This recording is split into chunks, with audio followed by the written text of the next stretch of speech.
കർത്താവ് നിങ്ങളോടുകൂടെ അങ്ങേ ആത്മാവോടുകൂടെ. വിശുദ്ധ യോഹന്നാൻ അറിയിച്ച പരിശുദ്ധ സുവിശേഷത്തിൽ നിന്ന്. കർത്താവേ, അങ്ങേക്ക് മഹത്വം. അധ്യായം 2, 13 മുതലുള്ള തിരുവചന ഭാഗം. യഹൂദരുടെ പെസഹ അടുത്തിരുന്നതിനാൽ യേശു ജെറൂസലേമിലേക്ക് പോയി. കാള, ആട്, പ്രാവ് എന്നിവ വിൽക്കുന്നവരെയും നാണയം മാറ്റാനിരിക്കുന്നവരെയും ദേവാലയത്തിൽ അവൻ കണ്ടു. അവൻ കയറുകൊണ്ട് ഒരു ചമ്മട്ടി ഉണ്ടാക്കി അവരെല്ലാം ആടുകളോടും കാളകളോടും കൂടെ ദേവാലയത്തിൽ നിന്ന് പുറത്താക്കി. നാണയമാറ്റക്കാരുടെ നാണയങ്ങൾ ചിതറിക്കുകയും മേശകൾ തട്ടിമറിക്കുകയും ചെയ്തു. പ്രാവുകളെ വിൽക്കുന്നവരോട് അവൻ കൽപ്പിച്ചു, ഇവയെ ഇവിടെ നിന്ന് എടുത്തുകൊണ്ട് പോകുവിൻ. എൻ്റെ പിതാവിൻ്റെ ആലയം നിങ്ങൾ കച്ചവട സ്ഥലമാക്കരുത്. അവിടുത്തെ ആലയത്തെക്കുറിച്ചുള്ള തീക്ഷ്ണത എന്നെ വിഴുങ്ങിക്കളയും എന്നെഴുതപ്പെട്ടിരിക്കുന്നത് അപ്പോൾ അവൻ്റെ ശിഷ്യന്മാർ അനുസ്മരിച്ചു. യഹൂദർ അവനോട് ചോദിച്ചു, ഇത് ചെയ്യാൻ നിനക്ക് അധികാരമുണ്ടെന്നതിന് എന്തടയാളമാണ് നീ ഞങ്ങളെ കാണിക്കുക? യേശു മറുപടി പറഞ്ഞു, നിങ്ങൾ ഈ ദേവാലയം നശിപ്പിക്കുക, 3 ദിവസത്തിനകം ഞാനത് പുനരുദ്ധരിക്കും. യഹൂദർ ചോദിച്ചു, ഈ ദേവാലയം പണിയാൻ 46 സംവത്സരം എടുത്തു. വെറും 3 ദിവസത്തിനകം നീ അത് പുനരുദ്ധരിക്കുമോ? എന്നാൽ അവൻ പറഞ്ഞത് തൻ്റെ ശരീരമാകുന്ന ആലയത്തെ പറ്റിയാണ്. അവൻ മരിച്ചവരിൽ നിന്നും ഉയർപ്പിക്കപ്പെട്ടപ്പോൾ അവൻ്റെ ശിഷ്യന്മാർ അവനിത് പറഞ്ഞിരുന്നുവെന്ന് ഓർമ്മിക്കുകയും അങ്ങനെ വിശുദ്ധ ലിഖിതവും യേശു പ്രസ്താവിച്ച വചനവും വിശ്വസിക്കുകയും ചെയ്തു. പെസഹ തിരുനാളിന് അവൻ ജെറൂസലേമിലായിരിക്കുമ്പോൾ പ്രവർത്തിച്ച അടയാളങ്ങൾ കണ്ട് വളരെ പേർ അവൻ്റെ നാമത്തിൽ വിശ്വസിച്ചു. യേശു ആകട്ടെ അവരെ വിശ്വസിച്ചില്ല. കാരണം അവൻ അവരെ എല്ലാം അറിഞ്ഞിരുന്നു. മനുഷ്യനെപ്പറ്റി ആരുടെയും സാക്ഷ്യം അവന് ആവശ്യമായിരുന്നില്ല. മനുഷ്യനിൽ നിന്നുള്ളത് എന്താണെന്ന് അവൻ വ്യക്തമായി അറിഞ്ഞിരുന്നു. കർത്താവിൻ്റെ സുവിശേഷം. ക്രിസ്തുവേ, അങ്ങേക്ക് സ്തുതി.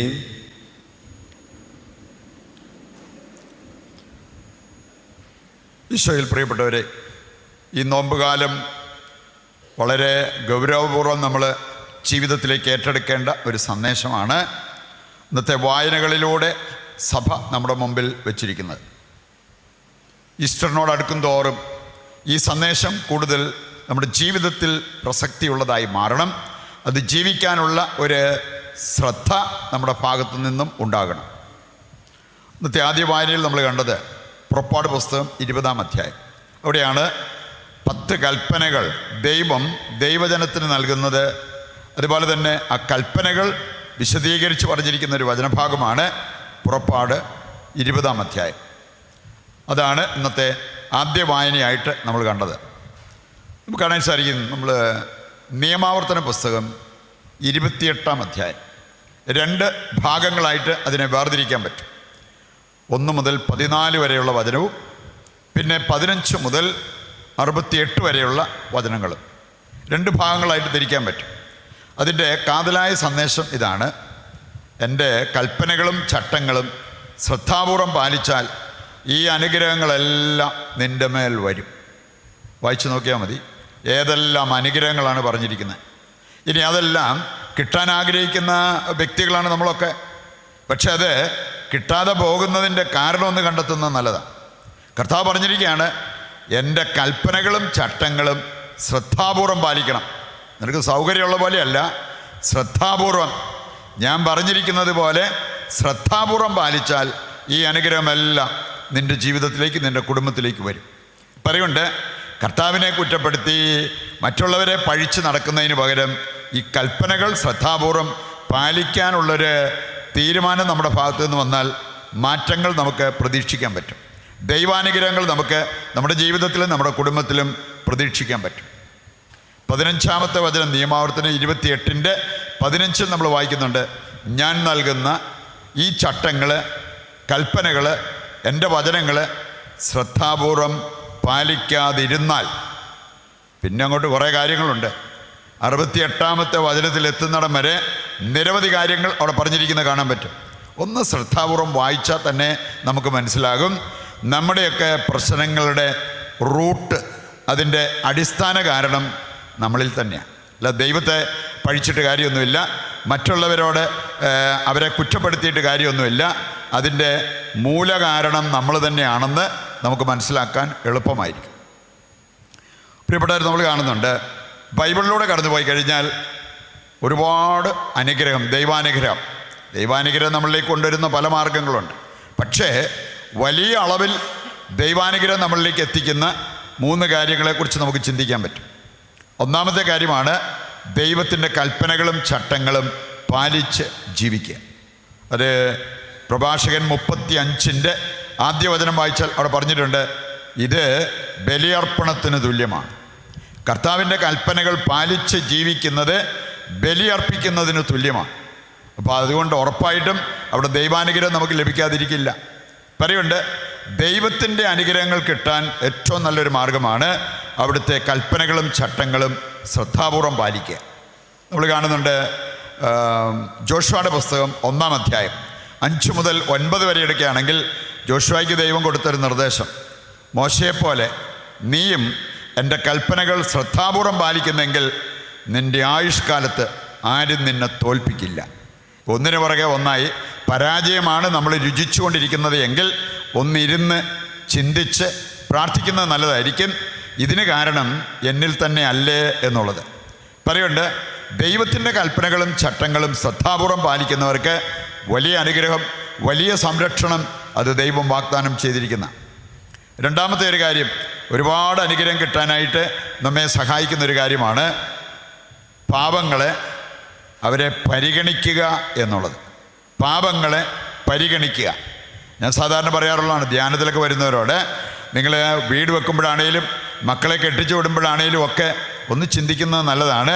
എവിടെയെങ്കിലും നിങ്ങളുടെ അറിവിലോ നിങ്ങളുടെ ചുറ്റുപാടോ ഒക്കെ ആരെങ്കിലും വേണേ വീട് ചോർന്ന് ഒരുപാട് ബുദ്ധിമുട്ടുന്ന ഏതെങ്കിലും കുടുംബം ഉണ്ടെങ്കിൽ അവർക്ക് ചെറിയൊരു സഹായഹസ്തം നീട്ടി അതിനുവേണ്ടി നിങ്ങളുടെ ആർഭാടം ഇച്ചിരി കുറച്ചാലും മക്കളെ കെട്ടിച്ചു വിട്ടാൽ അവർ ഐശ്വര്യപൂർണ്ണമായിട്ട് ജീവിക്കുന്നത് കാണാൻ പറ്റും. അതുപോലെ തന്നെ നമ്മൾ വീട് വെച്ചാൽ ആ വീടിനകത്ത് കിടക്കുമ്പോഴത്തേക്കും നമുക്ക് വേണമെങ്കിൽ ഒരു സുഖം, ദൈവം തരുന്ന ഒരു സംരക്ഷണം, സുഖം, ഇതൊക്കെ നമുക്ക് അനുഭവിക്കാൻ പറ്റും. കാരണം ബൈബിളിൽ കൃത്യമായിട്ട് പറഞ്ഞിരിക്കുന്ന ഒരു കാര്യമാണ്, പാവങ്ങളെ പരിഗണിക്കുന്നവർ കർത്താവിനാണ് കടം കൊടുക്കുന്നത്, കർത്താവ് ആ കടം വീട്ടിയിരിക്കും. അത് കർത്താവ് വീട്ടിയിരിക്കും. സുഭാഷിതങ്ങൾ 19:17 വായിച്ചു കഴിഞ്ഞാൽ അവിടെ പറഞ്ഞിരിക്കുന്ന ഒരു കാര്യമാണ്. മൂന്നാമതൊരു കാര്യമുണ്ട്, അളവറ്റ അനുഗ്രഹം നമുക്ക് ലഭിക്കുന്ന ഒരു മാർഗമാണ് ഈശോയുടെ നാമത്തിൽ സഹനങ്ങൾ പരാതി കൂടാതെ ഏറ്റെടുക്കുക. നമ്മളെ മുറ്റത്ത് കിടക്കുന്ന മണൽ വാരി ബെഡ്റൂമിൽ കൊണ്ടിട്ടിട്ട് അതേ മുട്ടു പൊട്ടിക്കുന്നതിനേക്കാൾ പ്രധാനപ്പെട്ട ഒരു കാര്യമുണ്ട്, നമ്മുടെയൊക്കെ ജീവിത സാഹചര്യത്തിൽ കർത്താവ് തന്നിരിക്കുന്ന ചില സഹനങ്ങൾ. ഒരുപക്ഷെ നമുക്കൊരിക്കലും ഇഷ്ടപ്പെടാത്ത അല്ലെങ്കിൽ അംഗീകരിക്കാൻ പറ്റാത്ത രീതിയിലുള്ള സ്വഭാവമുള്ളൊരു വ്യക്തി നമ്മുടെ കുടുംബത്തുണ്ടായിരിക്കാം. അവരോട് ക്ഷമിച്ച് അവരെ ഒന്ന് സ്നേഹിക്കാനും അംഗീകരിക്കാനും നമ്മുടെ പ്രാർത്ഥന കൊണ്ട്, നമ്മുടെ സ്നേഹം കൊണ്ട് അവരുടെ മാനസാന്തരത്തിന് വേണ്ടി നിലകൊള്ളാനുള്ള ഒരു ശ്രദ്ധ നമുക്കുണ്ടെങ്കിൽ, ഒരു വലിയ മനസ്സ് നമുക്കുണ്ടെങ്കിൽ, അതാണ് പ്രിയപ്പെട്ടവരെ ഏറ്റവും വലിയ പരിത്യാഗ പ്രവൃത്തി. ഇനി അതിലേക്ക് കർത്താവ് നമ്മെ ക്ഷണിക്കുക. പിന്നെ മറ്റു കാര്യങ്ങളൊക്കെ നമുക്ക് ആത്മനിയന്ത്രണം പ്രാപിക്കാനും അതുപോലെ തന്നെ ആത്മീയ പരിപോഷണം ലഭിക്കാൻ കിട്ടുന്ന ഉപവാസങ്ങളോ മറ്റ് പ്രോഗ്രാമുകളൊക്കെ നമുക്ക് ഏറ്റെടുക്കാൻ പറ്റും. പറയുന്നുണ്ട് ജീവിതത്തിൽ കർത്താവ് അനുവദിച്ചിരിക്കുന്ന ചില സഹനങ്ങളുണ്ട്, അത് പരാതി പരിഭവം കൂടാതെ ഏറ്റെടുക്കാൻ സാധിക്കുന്നവർക്ക് വലിയ അളവിൽ ദൈവത്തിൻ്റെ അനുഗ്രഹം ലഭിക്കും എന്നുള്ളത് നാം മനസ്സിലാക്കണം. ഇന്നത്തെ രണ്ടാം വായന നമ്മളെ ഓർമ്മിപ്പിക്കുന്നത് ഫോക്കസ് ഒരിക്കലും മാറിപ്പോകരുത്. നമുക്ക് ഒരു ശ്രദ്ധയോടെ നമ്മുടെ ജീവിതം മുമ്പോട്ട് നയിക്കാൻ പറ്റും. ഒരാളെ യഥാർത്ഥ ക്രിസ്ത്യാനിയാക്കുന്നത് ബുദ്ധിസാമർഥ്യമല്ല. ഒരാളെ യഥാർത്ഥ ക്രിസ്ത്യാനിയാക്കുന്നത് ഒരുപാട് അത്ഭുതങ്ങൾ, അടയാളങ്ങൾ കാണുന്നൊന്നുമല്ല. ഇന്ന് ശ്രദ്ധ മാറിക്കിടക്കുന്നത് കാണാൻ പറ്റും. ചിലർക്ക് ക്രൂശിതനായ കർത്താവിനെ ധ്യാനിക്കാനോ ആ ക്രൂശിതൻ്റെ കൂടെ നിൽക്കാനോ താല്പര്യമൊന്നുമില്ല. എവിടെയെങ്കിലും ഒരു അടയാളം കാണുമെങ്കിൽ അടയാളം കാണാൻ വേണ്ടി ഓടുന്നവരെ കാണാൻ പറ്റും. നമ്മൾ കണ്ടു, യഹൂദർ അടയാളം ആവശ്യപ്പെടുന്നു. സുവിശേഷ ഭാഗത്ത് നമ്മളിന്ന് കണ്ടതാണ്. യഹൂദർ അടയാളം ആവശ്യപ്പെടുന്നു, ഗ്രീക്കുകാർ അവർ വിജ്ഞാനം അന്വേഷിക്കുന്നു. അതുകൊണ്ടാണ് ഞാൻ പറഞ്ഞത്, അടയാളങ്ങൾ കാണുന്നതിനേക്കാൾ പ്രധാനപ്പെട്ട ഒരു കാര്യമാണ് ക്രിസ്ത്യാനിക്ക് ക്രൂശിതനായ കർത്താവിനെ കണ്ട് ആ ക്രൂശിതൻ്റെ കൂടെ നമ്മുടെ യാത്ര മുമ്പോട്ട് നയിക്കുന്നത്. അതുപോലെ തന്നെ ബുദ്ധി സാമർഥ്യത്തെക്കാളും നമുക്ക് വളരെ വിലപ്പെട്ടതാണ് ദൈവത്തെ വ്യക്തിപരമായിട്ട് അനുഭവിച്ച് ആ അനുഭവത്തിൻ്റെ വെളിച്ചത്തിൽ നമ്മുടെ ജീവിതം മുമ്പോട്ട് നയിക്കുക എന്നുള്ളത്. ഇങ്ങനെയുള്ള കാര്യങ്ങൾ ശരിയായ ഒരു ശ്രദ്ധ, ശരിയായ ഒരു ലക്ഷ്യം നമ്മുടെ ജീവിതത്തിലുണ്ടെങ്കിൽ നമ്മുടെ ക്രിസ്തീയ ജീവിതം അത് അർത്ഥവത്താകും. അതിൻ്റേതായ അനുഗ്രഹങ്ങൾ നമ്മുടെ ജീവിതത്തിൽ നമുക്ക് അനുഭവിക്കുവാൻ സാധിക്കുകയും ചെയ്യും. ഇന്നത്തെ സുവിശേഷ ഭാഗം മനസ്സിലാക്കാൻ മറ്റൊരു പൗലോസ്ലീഹ പറഞ്ഞിരിക്കുന്ന ഒരു കാര്യം ഒന്ന് ശ്രദ്ധിച്ചാൽ മതി. നമ്മൾ കാണുന്നുണ്ട് എഫേസസ് 4:26 വായിച്ചാൽ. എഫേസസ് 4:26 അവിടെ പറഞ്ഞിരിക്കുന്നൊരു കാര്യമുണ്ട്, കോപിക്കാം എന്നാൽ പാപം ചെയ്യരുത്. നമുക്കറിയാം, മറ്റുള്ളവരെ നശിപ്പിക്കുന്ന രീതിയിലുള്ള കോപമല്ല ധാർമ്മിക രോഷം. ധാർമ്മിക രോഷമാകാം, അല്ലെങ്കിൽ പ്രശ്നമാകും. കാരണം നമ്മൾ കാണുന്നുണ്ട് പിതാവായ ദൈവം ദേഷ്യപ്പെടുന്ന രംഗം. നിങ്ങൾ പുറപ്പാട് പുസ്തകം ഈ 32-ാം അധ്യായം ഒന്ന് വായിച്ചാൽ മതി. പുറപ്പാട് പുസ്തകം. അതുപോലെ തന്നെ ദൈവത്തിൻ്റെ മനസ്സ് മനസ്സിലാക്കിയ മോശ രോഷം കൊള്ളുന്ന രംഗം അവിടെ നമുക്ക് കാണാൻ പറ്റും. അതുകൊണ്ടാണ് ഈ ഒരു കാളക്കുട്ടിയെ ഉണ്ടാക്കി, വിഗ്രഹമുണ്ടാക്കി, അതിനെ ആരാധിച്ച് അതിൻ്റെ മുമ്പിൽ തുള്ളിച്ചാടിക്കൊണ്ടിരുന്ന അവരുടെ അടുത്തേക്ക് മോശ ചെന്നു. എന്നിട്ട് മോശ ചെയ്തൊരു കാര്യം, ആ കാളക്കുട്ടിയെ ചുട്ടു പൊടിച്ച് അതിൻ്റെ ആ ചാരം വെള്ളത്തിൽ കലക്കി ഇത് വിഗ്രഹാരാധന ചെയ്തുകൊണ്ടിരുന്ന എല്ലാവരും കുടിപ്പിക്കുന്ന ഒരു രംഗം നിങ്ങൾ പുറപ്പാട് 32 വായിച്ചാൽ മതി. എന്ന് പറഞ്ഞാൽ അവിടെ മോശ രോഷം കൊണ്ട ഒരു രംഗമാണ്. പിതാവായ ദൈവം രോഷം കൊണ്ട ഒരു രംഗം കാണാൻ സാധിക്കും. ഇന്നത്തെ സുവിശേഷ ഭാഗത്തെ യോഹന്നാൻ 2-ാം അധ്യായത്തിൽ നമ്മൾ കണ്ടു യേശു രോഷം കൊള്ളുന്നത്. എൻ്റെ പ്രിയപ്പെട്ടവർ, ഇത് ധാർമ്മിക രോഷമാണ്. ധാർമ്മിക രോഷം, അതിന് കുഴപ്പമില്ല, പക്ഷെ നമ്മൾ പാപം ചെയ്യരുത്. പലപ്പോഴും നമ്മുടെ രോഷം ധാർമ്മിക രോഷമൊന്നുമല്ല. നമ്മൾ ഉദ്ദേശിച്ച് നടക്കാതെ വരുമ്പോൾ, നമ്മുടെ പ്ലാനോ പദ്ധതിയോ ഒന്ന് തെറ്റിയാൽ, നമുക്ക് ശകലം അസൗകര്യം വന്നു കഴിഞ്ഞാൽ നമ്മൾ പിന്നെ എല്ലാവരോടും ദേഷ്യപ്പെടും. മുൻകോപം മൂലം ഒരുപാട് വേദന മറ്റുള്ളവർ കൊടുക്കുന്നത് കാണാൻ പറ്റും. നമ്മൾ കാണുന്നുണ്ട് സുഭാഷിതങ്ങൾ 14-ാം അധ്യായത്തിൻ്റെ 29-ാമത്തെ വചനമെടുത്താൽ അവിടെ പറയുന്നുണ്ട്, പെട്ടെന്ന് കോപിക്കാത്തവന് ഏറെ വിവേകമുണ്ട്, മുൻകോപി ഭോഷത്വത്തെ താലോലിക്കുന്നു. നമ്മുടെ ഉള്ളിൽ നന്മയും നമ്മൾ നന്മ ചെയ്ത് മുമ്പോട്ട് പോകാനുള്ള തീരുമാനം ഇല്ലെങ്കിൽ നമ്മൾ ചൂടായാൽ അത് മറ്റുള്ളവർക്ക് വേദന ഉണ്ടാക്കത്തുള്ളൂ. ആരുടെ മാനസാന്തരത്തിന് അത് ഉപകരിച്ചെന്ന് വരില്ല. പക്ഷെ നമുക്ക് നമ്മുടെ ഉള്ളിൽ നന്മ നിറഞ്ഞു നിൽക്കുമ്പോൾ, നമ്മൾ നല്ല പ്രാർത്ഥനയുള്ള വ്യക്തികളാണെങ്കിൽ മറ്റുള്ളവരിൽ തെറ്റ് കാണുമ്പോൾ അത് തിരുത്താൻ നമുക്ക് സാധിക്കും. ചിലപ്പോൾ ധാർമ്മിക രോഷം നമ്മളിൽ ഉയർന്നു വന്ന് അതിൻ്റെ വെളിച്ചത്തിൽ നമ്മൾ പെരുമാറുന്നത്, സംസാരിക്കുന്നത് സംഭവിച്ചെന്ന് വന്നേക്കാം. അതിൽ തെറ്റില്ല എന്നുള്ളത് കർത്താവ് നമ്മെ ഓർമ്മിപ്പിക്കുക. ഇന്നത്തെ സുവിശേഷ ഭാഗം നമുക്ക് നൽകുന്ന വളരെ പ്രധാനപ്പെട്ട ഒരു കാര്യം, നമ്മുടെ ശരീരത്തെ ആലയമായി നമ്മൾ കാണണം. ആലയം ഇന്ന് കച്ചവട സ്ഥലമായി മാറിയപ്പോൾ ധാർമ്മിക രോഷം കൊണ്ട യേശുക്രിസ്തുവിനെ നമ്മൾ കണ്ടു. നിങ്ങൾ 1 കൊരിന്തോസ് 3:16, അതുപോലെ തന്നെ 6-ാം അധ്യായത്തിൻ്റെ 19 ഇതെല്ലാം വായിച്ചു കഴിഞ്ഞാൽ അവിടെ പറഞ്ഞിട്ടുണ്ട്, നിങ്ങളുടെ ശരീരം ആലയമാണെന്ന് നിങ്ങൾക്കറിഞ്ഞുകൂടെ, ഈ ആലയത്തെ നിങ്ങൾ നശിപ്പിച്ചാൽ നിങ്ങളെ ദൈവം നശിപ്പിക്കും.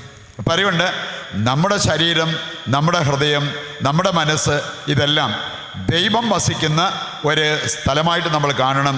ദൈവത്തിൻ്റെ അധീനതയിലാക്കി നമ്മളതിനെ മാറ്റണം. ഇങ്ങനെയുള്ള കാര്യങ്ങൾ ചെയ്ത് മുന്നോട്ട് പോകുന്നവരെ സംബന്ധിച്ചിടത്തോളം മറ്റുള്ളവരെ വേദനിപ്പിക്കാതെ, സ്വന്തം ആത്മാവിനെ നശിപ്പിക്കാതെ യഥാർത്ഥ ക്രിസ്തീയ ജീവിതം നയിക്കാൻ അവർക്ക് സാധിക്കും. ഈ ഒരു ക്ഷണമാണ് കർത്താവ് ഇന്നത്തെ വായനകളിലൂടെ നമുക്ക് നൽകുന്നത് എന്ന കാര്യം നമുക്ക് മനസ്സിലാക്കിയിരിക്കാം. അത് ജീവിതത്തിലേക്ക് ഏറ്റെടുത്ത് അനുദിനം ജീവിക്കണം. പ്രത്യേകിച്ച് വരും ദിവസങ്ങളിലൊക്കെ അതിനൊരു ദൃഢനിശ്ചയം നമുക്കുണ്ടെങ്കിൽ, എൻ്റെ പ്രിയപ്പെട്ടവരെ, നമ്മുടെ ജീവിതം വിശുദ്ധീകരിച്ച് ദൈവത്തിന് സമർപ്പിക്കാൻ അതിലൂടെ നമുക്ക് സാധിക്കുകയും ചെയ്യും. അങ്ങനെ നമുക്ക് ഈ വർഷത്തെ ഈസ്റ്റർ വളരെ അർത്ഥവത്തായി ആഘോഷിക്കാൻ നമുക്ക് സാധിക്കുകയും ചെയ്യും. അതിനുവേണ്ട കൃപയ്ക്കും അനുഗ്രഹത്തിനുമായിട്ട് ഇന്നത്തെ ബലിയിൽ ദൈവത്തോട് നമുക്ക് പ്രത്യേകം പ്രാർത്ഥിക്കുകയും ചെയ്യാം.